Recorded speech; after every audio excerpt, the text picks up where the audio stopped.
చిన్న నిప్పురవ్వ అడవినే కాల్చేస్తుందని యాక్టాన్కి తెలుసు. కింగ్ యాక్టాన్ దాన్ని అణిచివేయడానికి పూనుకున్నాడు.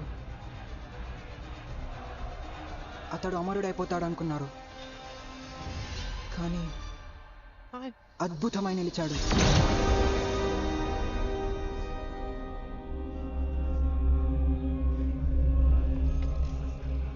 మాంత్రికుల సమాజం, భూమిని రక్షించే మంత్రగాళ్ళు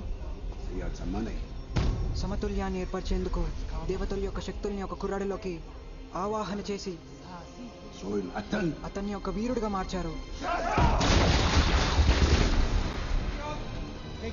కానీ అప్పటికే కిరీటం తయారైపోయింది.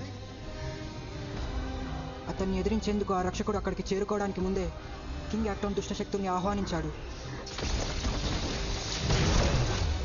ఆ భయంకరమైన పోరులో కోట ధ్వంసమైపోయింది, కానీ రక్షకుడు విజయం